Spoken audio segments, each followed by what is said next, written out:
At first glance upon this lo-fi hack and slash adventure, you might assume that it wouldn't be able to hold your attention for long, and you would be dead wrong. Bleak Sword was originally an Apple Arcade exclusive a few years back, and has now made its way to Nintendo Switch and PC with a bunch of new features, including a visual overhaul. There is a definite Dark Souls inspiration to Bleak Sword DX, with fights that require intense patience, perfect timing, and parrying. This inspiration goes all the way down to having one chance to retrieve your lost experience points. The good news is that most worlds have 12 levels, and they are mostly bite-sized, meaning that no matter how hard they are, you just have to overcome that one small battle to move on to the next stage. And unfortunately, the pain usually starts over again, but the gameplay loop of die, master the battle, and then do it again is very addictive. Bleak Sword DX starts out fairly simple with flying bats, and just when you get the hang of them, something new comes along, and this keeps happening for the whole game.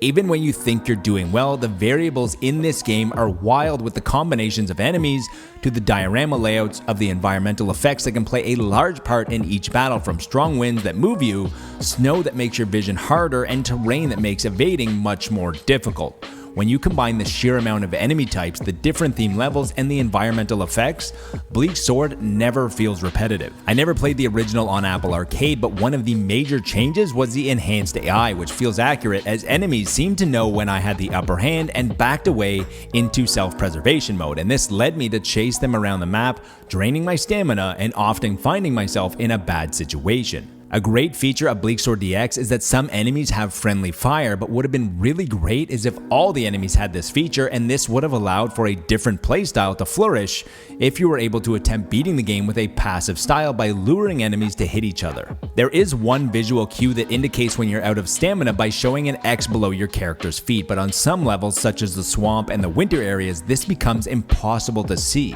With the fast twitch reactions required to succeed in Bleak Sword DX, you can't take your eyes off the enemies to glance up at your stamina bar in the top left, so that indication at your feet becomes invaluable, and not being able to see it is easily the difference between winning and losing. There is a light attack and a charged heavy attack, but considering how long it takes to charge the heavy and that you can't stun your enemies, you really never have a golden opportunity to use it. The enemies are just too relentless. There are certain enemies that are only damaged by this charged attack, but outside of the ones where it was essential, I basically stuck to the standard attack. In Bleak Sword, when you rank up a full experience bar, you get to upgrade one stat, including your health, your attack power, or your stamina. If you die on your first attempt of a level, you only have one chance to recapture those lost experience points, similar to how you only have one attempt in Souls games and Hollow Knight. This system makes it very hard to level up in the second half of the game. There are chapters, and beating the final boss on the final level of that chapter should be an automatic upgrade. One of the best endorsements that I can give for Bleak Sword DX is that the game is very hard, to the point that it can sometimes feel unfair. However,